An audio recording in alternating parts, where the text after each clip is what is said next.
Halo Sabers, Sabar Subscribers. Ntar gue kasih tahu Kang kenapa namanya Sabar Subscribers. Jadi tamu saya hari ini itu tamu yang dimimpi-mimpiin ya, karena banyak orang nggak tahu sejarah saya masuk ke TV itu awal mulanya karena ngelihat Om Farhan. Oh, saya tadi khawatir dia mau ngomong di mimpi-mimpi karena selama ini sama dengan Nightmare on Elm Street. Mimpi buruk. Bukan dulu ya, Bukan dulu nggak apa ya? karena Sudah jarak jauh dan dua-duanya sudah tes negatif. Jadi gitu Kang, serius gue nggak tau, lo tau nggak ya? Gue pernah cerita itu nggak ya sama lo ya, Kang ya? Ceritain lagi aja biar saya merasa tersanjung. Gue serius. Jadi ceritanya masuk ke Trans TV waktu dulu ya. Itu karena kan Kang Om Farhan kan punya acara tuh Om Farhan ya di Lepas Trans Malam. TV, Lepas Malam. Yang sama Valerina Daniel tuh jadi co-anchornya. Iya, itu 2 tahun kemudian pindah station, maka ambil Verena Daniel, Grace Natali. Oh, iya. Gitu. Jadi waktu 2006 itu gue diterima di 2 station. Satu station, satu namanya, yang kedua Trans TV. Gaji yang station yang lain itu lebih tinggi, tapi gue ngambil Trans TV hanya karena satu alasan, gue pengen ketemu sama Om Farhan. Tapi waktu itu memang ya, hasil survei di HR menunjukkan bahwa Trans TV itu adalah most admired employment. Iya benar. Waktu itu. Emang sampai keren. bikin rekrutmen besar-besaran di Stadion GBK. Iya, tapi gue sih nggak peduli itu, gue sih peduli sama Farhan doang. Terima kasih Mas Prabu. Kapan lagi saya dipuja-puja sama seorang Prabu coba? Ya udah lama lah nggak dipuji-puji gini. Nah tapi kali ini teman-teman semua kita mau ngobrolin sama Kang Farhan itu karena kemarin kan ada berita ya, Kang Farhan kena COVID gitu, dan lumayan mengagetkan sih karena saya sama Farhan itu kan main sepeda bareng. Ya, satu klub. Satu klub. Main sepeda bareng dan kami berdua suka paling belakang karena banyak bergibah di belakang. Yang lain di depan nggak apa-apa, di belakang kita bergibah. Dan saya itu anggota paling tua di klub tersebut, sehingga gua paling tua kedua, nggak apa-apa. Sehingga sepeda kami disebut sebagai sepeda sultan. Kalau kita pelan, semua ikut pelan. Kalau kita cepat, semua ikut cepat. Nggak ada yang berani ninggalin. Ya. Emang dua kita nih orang Bandung nyebelin banget ya. Aduh. Nah terus gitu Kang, gue agak kaget waktu gue udah jadi stafsus ya. Terus gue sering pulang pergi ke daerah, tiba-tiba Kang Farhan WhatsApp, hati-hati ya. Nyebutnya apa ya waktu itu, gue lupa deh chat ya. Pertemuan on one. Iya. Itu risiko terbesar kalau untuk penularan COVID-19. Tiba-tiba lu WhatsApp kayak gitu kan. Iya. Hati-hati ya. Lu kan sekarang jadi pejabat publik, lo ngomong tuh gitu kan. Sering ketemu orang kemana-mana, hati-hati sama COVID. Padahal sebelum paling cuek. Terus lagi sepedaan. Lagi sepedaan paling cuek. Ini ada apa orang? Gue bilang tuh. Tapi gue gak berani nanya, gak enak kan. Tiba-tiba berapa hari kemudian gitu baru lo ngomong kalau lo kena COVID. Iya Kang ya? Kenapa waktu itu gak ngumumin pertama kali Kang? Karena gini, ketika saya terkena itu saya akui bahwa saya teledor ya. Dalam sebuah pertemuan yang sangat intens dengan salah seorang mitra saya, itu kita sama-sama buka masker dan ngobrol deket banget. Berapa hari kemudian dia positif, nggak lama kemudian saya juga positif. Gitu. Jadi bisa dikatakan kita berdua ini melanggar 3M. Bukan sebuah contoh yang baik tentunya, saudara-saudara. Jadi ya udah, yang penting saya selesaikan dulu permasalahan ini. Kemudian juga ya kalau satu orang di satu kantor, satu keluarga udah kena, itu maka kan terjadi rangkaian siklus penularan yang luar biasa sekarang mah gitu. Dan belum berhenti. Sejak saya kena tanggal 9 November sampai hari ini kita syuting tanggal 6 Januari, siklus itu belum berhenti di keluarga dan di kantor saya teh. Jadi orang-orang terdekat itu banyak yang kena juga karena saling menularkan dan itu mesti itu susah sekali. Jadi sekarang makanya ketika akhirnya diajak ngobrol sama Prabu, tentu jarak kita perhatikan. arah gitu. Muncratannya harus ke sana, jangan sampai ke sana.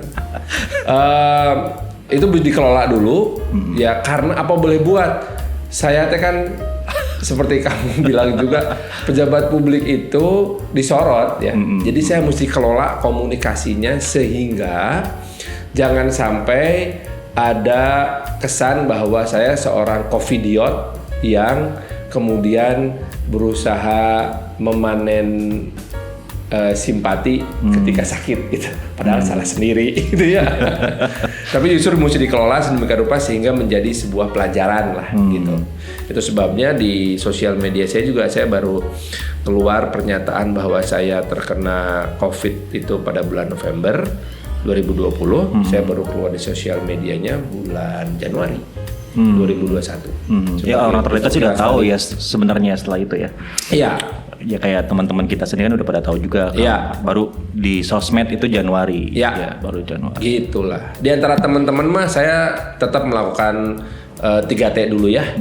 Tracing, tracking, terus baru saya treatment gitu pada saat bersamaan. Jadi tracing saya teleponin dulu semua orang yang, jadi karena saya dinyatakan positif tanggal 9 November, tes tanggal 9 November positif, maka saya mundur ke belakang 14 hari. Itu lo tracingin satu-satu? Tracing satu, saya teleponin satu. Lo ada gejala nggak? Lo ada gejala nggak? Lo ada gejala? Kalau nggak ada, saya sarankan Anda untuk melakukan tes. Kalau ada gejala, segera langsung masuk ke fasilitas gitu. Itu saya lakukan tracing, alhamdulillah sih. Kemudian ada 2 orang yang ternyata positif. Dari tracing selama 14 hari ke belakang. Betul, yaitu istri saya dan 1 orang staf pribadi saya. Itunya yang satu ranjang, satu mobil. Ya kena lah pasti. Kaget tapi itu ya pasti ya. Kaget lah. Karena gue juga kaget kan, maksudnya gini. Begitu tahu Kang Farhan kan olahraganya rajin ya Kang ya. Kita sepeda. Dia ngikutin kamu lah. Biarin di belakangnya boyot gitu naon lah. Tapi kita olahraga rajin, jaga kesehatan juga, vitamin dan macam-macam gue dapetin dari lu juga. Minum ini, minum itu dan macam-macam. Tiba-tiba kena itu gue nggak kebayang tuh.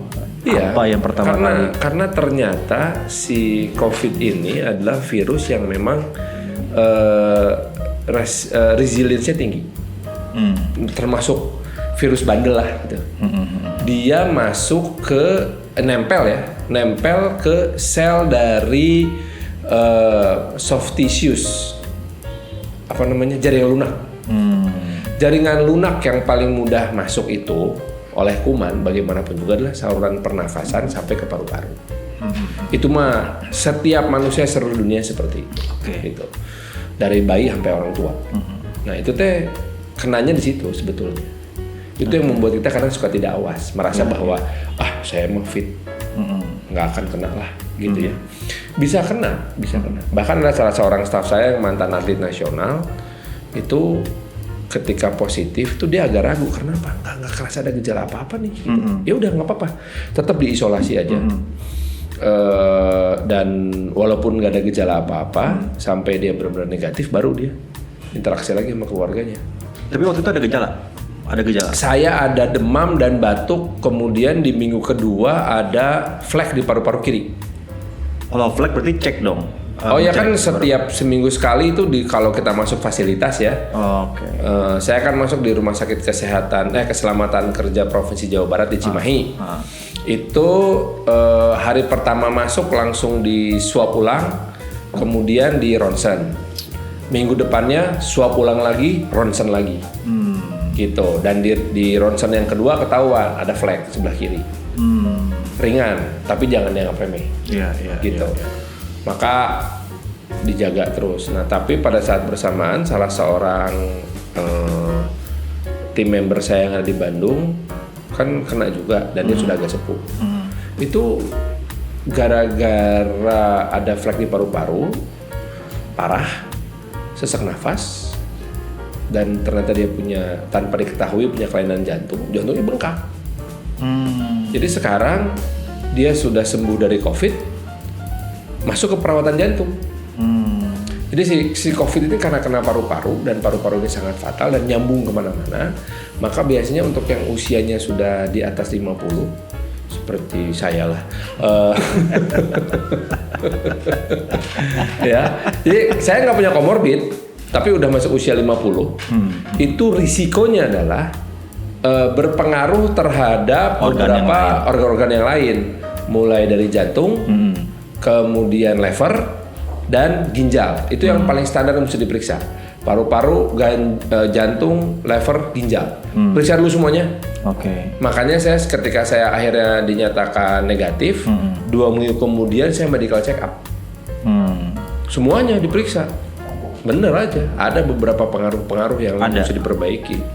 Ketika diukur kan kita kan kalau pakai aplikasi jam GPS ini kan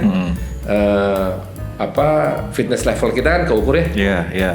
27 Oktober ketika terakhir kita sepedaan ke Taman Mini, di mana saya menjadi tour guide itu. Ya. Itu fitness level saya sampai 102. Oke. Si indeksnya. Iya. Keluar dari rumah sakit tanggal 1 Desember itu tinggal 52. Wih, turun setengahnya. Drop banget. Kemudian saya sekarang lagi berjuang untuk olahraga lagi, mengembalikan fitness level saya. Baru ke angka 64. Nggak semudah itu ternyata. Iya. Gitu. Karena faktor risikonya di usia. Gitu. Pada saat sekarang lah saya baru mengerti bahwa penyesalan memang datang belakangan. Dan itu karena itu ya Kang, maksudnya terjadi ada obrolan dekat sama temen yang kita anggap aman, terus di situ kontaknya. Ya, hasil dari kontak tracing saya tuh, itu. Karena dia juga sama-sama positif, berdekatan harinya dengan saya. Ya. Masalahnya tuh kadang-kadang kita kalau sama temen, sama saudara gitu kan justru malahan kita buka masker biasanya Kang ya. Iya. Nggak kepikiran gitu. Iya. Ngobrol. Sekarang mah ini teman dekat masa aja gitu kan. Baru berani jarak jauh begini baru berani. Kalau enggak Ya. Kayak semalam saya diundang dinner meeting gitu. Ya mau nggak mau kita keluar anggaran khusus buat nyewa tempat private. Isi bertiga, jadi ruangan untuk bersembilan isi bertiga. Mahal dong ya. Ya mahal, tapi untung dealnya bagus. Asik. Komisi tuh dapat uang dengar mah. Sesama pejabat publik tidak boleh melakukan negosiasi. Live lagi. Aduh. Ini pejabat publik ini jangan sembarangan, ini staf khusus. Oke, saya minum ceritanya. kopi susu dulu ya. Minum dong. Untuk Anda yang ingin terhindar dari COVID, minum kopi GoFit. Deal, ini dealnya baru dapat deal. Oh jadi gitu Kang ya. Oke. Ya itu. Gue bakal inget tuh masalah jangan sampai sepelein masker ya. Jangan ya. Oke. Iya. Kalau masalah kita jaga personal hygiene kan udah pastilah ya. Datang ke rumah, semua baju dicuci, mandi dulu, baru kita bergaul sama keluarga. Hal itu mah kita bisa jaga sendiri gitu. Tapi begitu kita interaksi dengan orang, kita nggak tahu orang lain kayak gimana. Nah terus Kang Farhan positif, lalu lanjut ke istri ya? Istri dan satu orang staf pribadi saya. Itu keadaannya gimana? Kalau istri saya cuma agak parah, dia sempat masuk dirawat di rumah sakit modular selama 14 hari. Tetap itu pengobatannya luar biasa. Minggu pertama protokol remdesivir, minggu kedua protokol Avigan. Tapi langsung sembuh. Langsung sembuh. Berapa lama? 14 hari. 14 hari. Totalnya di rumah sakit 13 hari. Hari ke-14 dia langsung pulang. Jadi waktu itu lucu karena dia di Jakarta, di rumah sakit modular di Jakarta, saya di rumah sakit di Bandung. Di mana di Bandung itu walaupun protokolernya ketat, tetapi protokoler pengobatannya tidak seketat di Jakarta. So, istri saya menggunakan semua protokoler pengobatan farmasi yang ala dokter pisan gitu ya. saya lebih terbuka dengan berbagai macam kemungkinan gitu. Bahkan dokter di sana juga nanya, apakah saya punya kayak semacam herbal yang saya pakai gitu. Maka saya membuka kemungkinan, ada kayak semacam eksperimen lah. Sosial eksperimennya adalah istri saya komunikasinya saya kunci. Dia hanya berkomunikasi sama saya dan dia minta yang mau komunikasi sama dia mesti lewat saya. Keluarga, teman, semua lewat saya gitu. Nah, saya membuka berbagai macam komunikasi. Jadi, tahu sendiri kan, orang-orang baik itu begitu tahu ada teman atau saudaranya sakit, saling menganjurkan berbagai macam obat lah. Dari herbal NU sampai herbal Dr. Suradi, herbal Tiongkok sampai herbal Armenia, datang semua. Saya iyain, tapi saya bilang supaya nggak ribet, kirim ke kantor di Bandung, nanti saya akan seleksi. Gitu. Nah, untuk istri saya sama sekali saya dikasih herbal. Zero herbal. Jadi 100% farmasetikal. Saya itu farmasetikalnya seperlunya. Ya, hanya antivirus, antibiotik, obat lambung karena minum antibiotik, sama obat demam, paracetamol, antitusin untuk mencegah hidung, dan obat batuk. Udah aja. Nggak ada infus, nggak ada apa. Selebihnya herbal. Dia 2 minggu sembuh, saya 20 hari sembuh. Beda ternyata hasilnya. Karena gini. Herbal itu kan kita ngarang sendiri. Hanya dengan rekomendasi. Katanya pakai yang linhuat ya. Ada yang bilang sehari 3 kali, sekali minum 4 biji. Ada yang bilang 12 habisin sekaligus gitu, ya kan? Terus ada yang Dokter Suradi itu, katanya ini Jokowi juga minum ini, oke lah gitu. Campur ini campur itu. Terus ada yang dari NU tuh yang kecil warnanya hijau. Ini dari NU, insya Allah. Wah, saya bilang kalau dari NU nggak cuman ada obatnya, tapi ada doanya. Doa kiai. Gitu. Untung kan tanggal 10 November saya masuk rumah sakit. Pak Habib Rizik juga pulang. Nah, untung saya nggak pakai herbalnya Habib Rizik.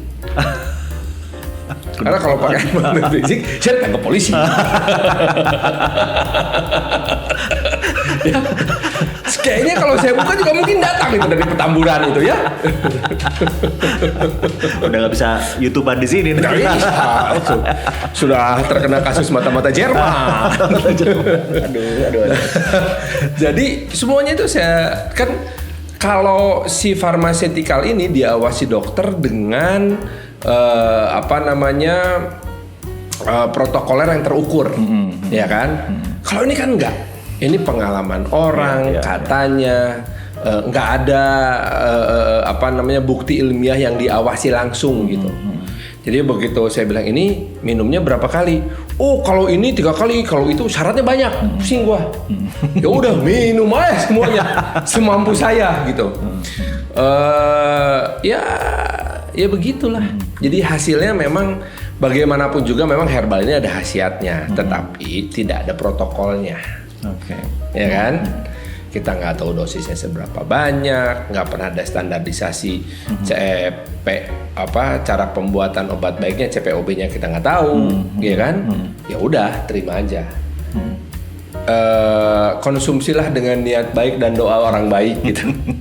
Tapi kalau yang farmasetikal protokolnya jelas, sehingga yang penting mah sama-sama sehat lah. Sama-sama sembuh lah yang penting ya. Nah Kang, waktu lagi tahu positif gitu, itu kan yang gue dengar ya nyari rumah sakitnya juga nggak gampang. Ya, susah ya. Susah. Itu sampai ya Kang Farhan bisa dapetin ya kan, memang Kang Farhan kan maksudnya punya banyak kenalan lah gitu. Kebayang nggak itu kalau misalnya yang lain tuh kayak gimana Kang? Gini, saya juga mengalami. Untungnya waktu saya masuk ke RSKK di Jawa Barat itu ada 1 lantai yang masih kosong. Tapi saya 10 hari di sana udah penuh langsung si lantai itu. Jadi I was kind of lucky. Nah, istri saya mesti nunggu sekitar hampir 12 jam sejak dia masuk IGD untuk kemudian dapat kamar. Ya. Sementara itu staf saya ada yang nunggu sampai 48 jam di Kalibata, di rumah dinas di Kalibata, sampai akhirnya dapat tempat di Wisma Atlet. Jakarta. Sementara staf saya yang lain itu di Bandung sama, ngantrinya lebih dari 24 jam untuk dapat fasilitas di rumah sakit. Bahkan ini sekarang nih, as we speak now, salah seorang asisten rumah tangga saya kan positif di Tangerang Selatan. Karena ngelihat gejalanya bisa dikatakan sangat ringan, akhirnya puskesmas dan juga Satgas di Tangerang Selatan bilang ini mah di rumah aja lah, soalnya di fasilitas udah penuh banget gitu. Masih ngantri juga yang lain. Masih ngantri juga. Jadi bisa dikatakan justru sekarang di seluruh dunia ya, kalau saya baca kayak Perdana Menteri Jepang udah mulai melakukan lockdown karena kapasitas sudah mau 90%. Jadi di mana-mana sekarang ini kapasitas untuk fasilitas kesehatan untuk COVID-19 itu udah di atas 90%. Okupansinya ya, udah penuh lah gitu ya. Udah penuh sekali. Jadi satu-satunya cara ya kita menghindari jangan sampai sakit, itu aja.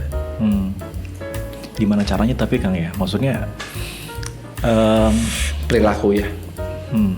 Perilaku aja. Perilaku kita. Sekarang kalau ngeliat perilaku masyarakat kita tuh udah kayak gimana Kang? Maksudnya makanya harus ada revolusi akhlak. Kita lihat aja. Dia ketawa itu, dia nggak tahu bahayanya ketawa revolusi akhlak. Enggak dong, justru nyasar dukung lah.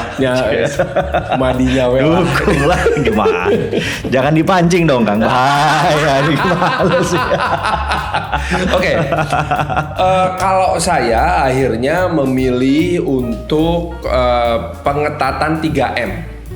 Karena kita dalam kapasitas pribadi hanya punya kemampuan melakukan 3M kalau belum kena. Kalau sudah kena maka 2T itu, tracing sama tracking. Ya, treatment kita serahkan pada ahlinya. Gitu. Nah, tapi bukan percuma apabila kita belajar mengenai hal-hal yang penting pada saat treatment. Contohnya kalau dalam gejala ringan maka ada beberapa kebiasaan baru yang mesti dimulai. Salah satunya adalah nasal irrigation. Bersihin lubang hidung. Ada alatnya ternyata. Diisi pakai salinasi liquid, itu artinya NaCl yang buat infus. Ada alatnya disemprotin itu pelan-pelan ke dalam hidung, nanti keluar di lubang berikutnya. Begitu juga itu dilakukan sehari minimal sekali setiap pagi. Tapi itu adanya di rumah sakit kan itu? Enggak, sekarang mah udah bisa kita beli sendiri. Oh ya? Udah. Terus setiap habis gosok gigi kumur-kumur. Ya. Dan kumur-kumurnya plus kumur-kumur gargle TA. Gitu. Ya. Kalau kumur-kumur gue rutin ngelakuin sekarang Kang. Kan adik gue dokter kan. Nah, dia selalu bilang itu kumur-kumur sekarang mah sesering mungkin lah katanya gitu. Nasal irrigation itu penting. Hidung belum pernah. Beli aja alatnya, lucu kok, namanya squeezy. Squeezy. Oke. Tapi jangan dipinjemin ke orang lain ya. Betul. Bahaya. Iya. Bahkan untuk istri juga jangan, untuk anak kita sendiri-sendiri semuanya. Iya. Semuanya sendiri-sendiri gitu. Terus yang namanya masker itu mau nggak mau pakai di rumah. Di rumah pakai masker. Di rumah pakai masker. Jadi begitu misalkan kalau udah masuk kamar, saya sama istri saya ya udah buka masker. Itu nggak enak soalnya di rumah. Di ya, kamar soalnya kalau pakai sama-sama pakai masker saya takut salah. Istri saya bukan. Tapi begitu keluar kamar pakai masker. Karena ada kalau saya sekarang ini keluar rumah nih, terbalik ke rumah. Saya pakai masker nih nyampe rumah. Pakai masker, abis mandi, selesai semuanya gargle segala macam, baru buka masker. Oke. Itu karena apa? Karena ada anak-anak di rumah atau? Untuk memutuskan siklus aja. Siklus. Bukan karena lebih apa ya? Parno gitu kita jadi kayak gitu. Ya itu adalah faktor resiko di mana kita secara psikologis jadi ketakutan. Cuman kalau kita ikutin terus kita lama-lama menjadi orang yang sangat psikosomatis kan. Janganlah. Yes. Oke. Gitu, makanya hari ini hari Rabu, besok kayak kita sepeda lagi sama klub yuk. Saya udah lama. Siap. Udah berapa lama kita nggak sepeda nih? Udah lama pisan. Terakhir tuh Taman Mini ya? Taman Mini 27 Oktober. Ya, udah mau 3 bulan, gitu. Tapi ada perubahan nggak Kang di fisik sekarang? Kemarin kan gue lihat kan udah lari. Nah, hari itu gimana tuh? Masih aman atau? Masih saya harus menjaga di heart rate rendah. Masih maksimum zone 3, begitu masuk zone 4 aja. Tadi pagi saya nyoba lari kan, karena buru-buru mau kesini, larinya teh ada di buru-buru gitu. Masuk ke zone 4, wah sesak napas pak. Sesak napas. Untuk saya yang umur mau 51, zone 4 itu berarti di atas 130 BPM. Itu udah zone 4. Itu udah zone 4. Zone 4, 137 itu udah threshold. Mayan atau itu. Ya, lumayan, Kalau kalian kan 137 masih zone 3. Masih aerobik ya. Masih aerobik. Saya 137 udah threshold. Masuk 150 itu udah merah. Apa yang merah tuh istilahnya? Yang merah maksimum. Gitu. Ya. Nah, jadi akhirnya saya untuk olahraga masih yang ngetes lah dalam rangka naikin si fitness level. Apa Kang? Maksudnya gini, setelah Kang Farhan akhirnya memutuskan, oke, saya harus sharing. Kan sekarang kontennya Kang Farhan kan sharing terus tentang COVID-19. Itu kan pasti berangkat dari kesadaran gitu. Gue kayaknya harus punya tanggung jawab moral nih, sharing tentang pengalaman di tentang COVID-19 ini. Itu muncul dari memang kayaknya gue harus berbagi gitu. Banyak hal yang gue temukan atau ada motif lain gitu, atau ini maksudnya ngerasa gue ini kemarin udah ngelakuin hal yang salah gitu. Faktor yang kedua itu salah satu driver utama. Tetapi saya melihatnya gini, 2020 kita itu semuanya gagap menghadapi COVID. Wah, kita coba berbagai macam cara. 2021 saatnya kita belajar. Udah ya, 10 bulan kita belajar, sekarang saatnya kita praktekin hasil belajar kita. Maka kita sudah jangan mimpi atau mempertanyakan kapan COVID hilang. Udah nggak zamannya lagi nanya begitu. Nggak relevan sekarang. Biar ada vaksin juga, Mak, sebenarnya. Menteri Kesehatan kita dengan sangat tugas dan saya hargai itu mengatakan 3,5 tahun. Baru beres tuh semua vaksin itu kita terdistribusi rasakan, semua. Ya, satu distribusi dan efektivitasnya mulai kerasa 3,5 tahun. Selama 3,5 tahun tuh kita ngapain? Jaga. Ya, perilaku. Menyesuaikan diri. Jadi anggaplah si COVID ini nggak akan pergi. Apa yang bisa kita lakukan untuk saling menjaga gitu? Apakah saya harus gaya hidup yang lebih sehat? Lebih bersih-bersih gitu. Terus juga untuk teman-teman yang punya bisnis kuliner, buka restoran outlet seperti ini harus menyesuaikan tempat duduknya, bagaimana caranya membuat produk yang lebih ramah untuk delivery, ya kan? Gitu. Bagaimana caranya Anda bisa kemudian mengedukasi orang-orang bahwa COVID ini bukan tahayul, bukan konspirasi elit global, ya. Jangan juga beranggapan bahwa saya nggak tahu kenapa ada orang berkeyakinan bahwa 2 minggu setelah Biden dilantik COVID akan hilang. Bagaimana penjelasannya saya juga tidak tahu. Jadi COVID itu real gitu ya Kang ya? Real, COVID itu real. Pagi tadi tuh gue masih dengar loh ada teman gue yang bilang, dan dia ini pelari gitu. Buat gue sih COVID itu bullshit lah kata dia. Itu mas runner loh mah Kang. Kayak gitu. Saya hanya mau bilang begini, untuk teman-teman yang punya keyakinan itu mah ya silahkan aja ya. Dan saya juga tidak bisa memaksakan bahwa saya paling benar. Anda mau mengatakan bahwa itu bullshit, Anda mau mengatakan bahwa tidak separah yang ditakutkan, Anda mau mengatakan bahwa rasa takut lebih mematikan daripada virus COVID-19, faktanya memang COVID-19 ini membunuh. Dan if you underestimate the situation, that means you are not respecting all the people who lost their family because of COVID-19. At least have some decency of empathy to those who lost their loved ones. Ketika Anda mengatakan bahwa COVID ini bohong, lalu apa penjelasan Anda kepada seorang anak yang kehilangan ayahnya karena terkena COVID-19? apa penjelasan Anda kepada seorang ibu yang kehilangan anaknya karena COVID-19? That's not bullshit.